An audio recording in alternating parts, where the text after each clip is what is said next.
Tyler, there are plenty of people out there that are talking about Tesla and Apple and Microsoft and Amazon and a litany of all of the big popular companies that have been great investments over time. But there's also a ton of companies out there that don't get much coverage. They don't have many Wall Street analysts that are following them. They're certainly not showing up on the front page of the Wall Street Journal. Are you ready to talk about some great investments out there that are under the radar that investors are missing right now that they should be taking a closer look at? You really missed an awesome time to make a magnificent pun. I am always excited to talk about things no one wants to talk about. That's all I do, Jason. Tyler, that is magnificent. Let's get right to it. I'm Jason Hall. This is Investing Unscripted. Before we talk about these magnificent businesses that not enough people know about, this video is sponsored by The Motley Fool. If you're looking for even more great stock ideas, go to our special link. It's fool.com/unscripted. That's fool.com/unscripted. If you can't understand my words, you can read them on the screen. Check out that link. The Motley Fool is going to give you its 10 best stocks to buy right now for free. Tyler, let's talk about yours first because it is very obscure. And then after yours, I know there's a lot of investors really interested in SOFI Technologies, the great internet growth bank. I'm going to talk about a bank that's been around even longer that nobody knows about that's an online bank. So that's what we're going to follow it up with. What's your meat and potatoes? You got the main course here. All right, here's my pitch. This is the one stock in one of the worst industries, and it does fantastically. You really know how to get people in. Let's lead with this business is in the worst industry. It does incredibly well. It does incredibly well because it is so unique in its industry because of what it does specifically. I'm going to talk about US Lime and Minerals. Yes, the name, as it suggests, it's a limestone quarry. It sounds dumb. It sounds boring. I know. But guess what? Nobody talks about limestone quarries, despite them being some of the most profitable things that you could possibly do in the world of mining. It's not precious metals. It's not rare earth minerals. It's not iron. It's not copper. You know what all those things do? They're extremely cyclical and they really stink as investments over the long term because those companies over leverage themselves and do dumb things. Here's how US Lime and Minerals has done since the beginning of 2023. Just to prove to your point here. Pretty good little run over the past year or so. Not too bad for a year. If you back that out, you will find an incredible wealth creating business over a very long period. What makes Lime very unique in terms of relative to other products is that it's so cheap that you don't transport it all over the world. It's a locally transported sort of product. And because of that, if you own a limestone quarry in a particular area, you basically get to print money because it's one of those things that has some economic development ties to it. Yes, ups and downs, but also it's used in water treatment. If you drink water or if you have wastewater in your town, you have to use lime. And as a result, it's a very stable business that has a very continuous life cycle that's probably going to last for a very long time. The uses that we actually use for lime and quicklime, if you really step back and think about it, it's a ton of things. We use it for agriculture, we use it for making steel, we use it for making cement, you name it. Probably lime is involved in one way or the other. So you have this background of this universally used product. And then you have a business where, having a geographic monopoly has a lot of advantages in terms of pricing, in terms of demand.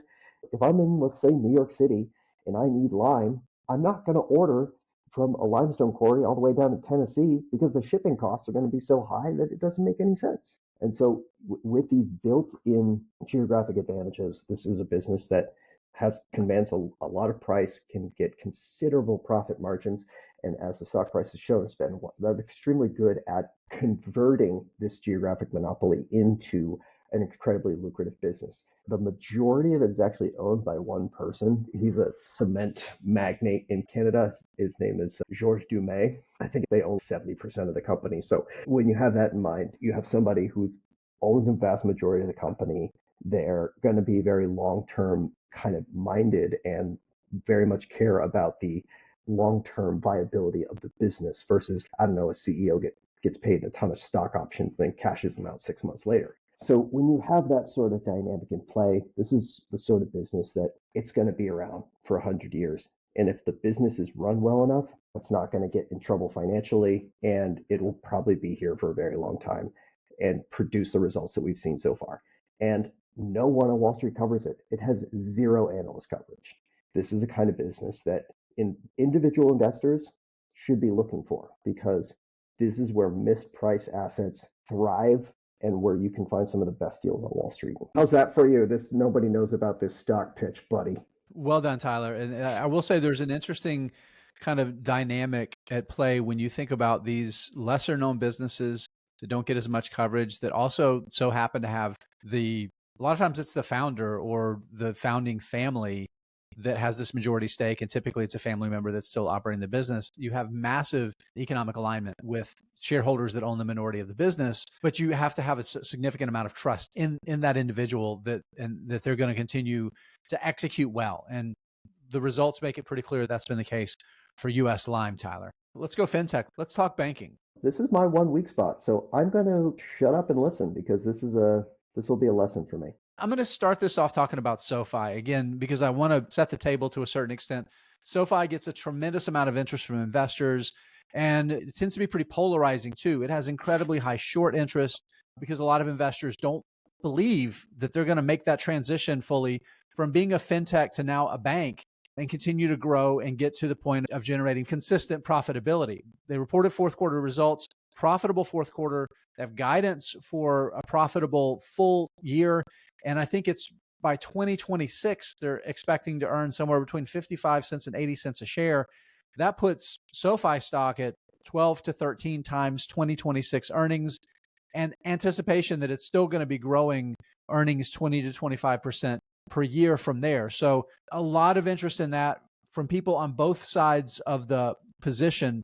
But at the same time, one of my favorite internet-based banks just really doesn't get a lot of attention. Most retail investors have no idea what it is, Tyler, and there's only 5 Wall Street analysts, I believe, that are covering it, and that's Live Oak Bank shares. Tyler, have you ever heard of Live Oak Bank? Have not. Doesn't surprise me. Join the rest of the viewers here. And Live Oak Bank shares, their motto is be America's bank for small businesses. And if you think about how their business is structured, this is what they're doing. They're building lending operations targeting small businesses. And I think they have about 30 different industries that they focus on, industries that, number one, are profitable and sustainable, and 1A, have opportunity for growth. And as a result, their underwriting is very high quality. They avoid high risk lending.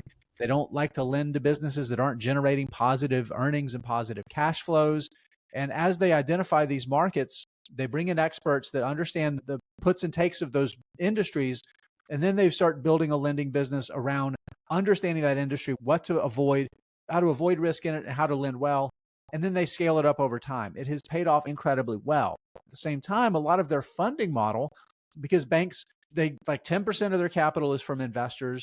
The other 90% is cash from deposits, right? You bring in money from depositors, you owe them the money back, but in the meantime, you get to lend it out. And that's their business model. Their deposit base is almost entirely people saving money online to earn high yields. As a result, the vast majority of their deposits are within FDIC limits. So it's viewed as very safe. So the risk of a run on deposits is very low. And because of the nature of the way business loans are structured, these are adjustable rate loans. It can afford to pay high interest and high yield on those deposits at the same time that interest rates are going up on the loans that it's issuing. So it's built its book to ride out the kind of volatility that we've seen in interest rates. And it's actually been one of the biggest net beneficiaries of rising interest rates over the past year and a half in terms of the banking industry because of the way that their book is built. At the same time, almost nobody knows about it. I want to compare it to SOFI again, just a little bit here to talk briefly about valuation. This is going back multiple years, and this is price to book value, which I think is a pretty good proxy for banks, for these stable lending institutions. And it's certainly become more valuable for SOFI as it's getting to positive earnings. Live Oak's been a profitable business essentially forever. So what do you see? About 1.4 times book value for SOFI, which is a little bit misleading because of some other aspects of the way they're structured, and about 1.8 times for Live Oak Bank shares. Frankly, for asset-light banks, they don't have hundreds or thousands of branches out there that they have to pay for, they have to continue to staff. These are incredibly efficient businesses. They're more profitable because a far smaller portion of their revenues has to pay their operating expenses than most legacy banks do. these are really reasonable valuations to pay for. So for people out there that are concerned about SoFi with its exposure to consumer debt, to consumer lending, because that's its model, personal loans and student loan refinancing. So you don't really have an asset that you can repossess. So it's higher risk lending, but you like the idea of the variable rate loans where you can gain value there, and you like the internet-based business model. Live Oak Bank is a perfect investment to make because it trades for a good valuation. These business loans that they're making are generally secured. They're really good at origination. And then they have really high quality deposit base that is at very low risk of a run. So that's my pitch, Tyler. The bank nobody knows that much about that I think is one of the best run banks in America, Live Oak Bank Shares.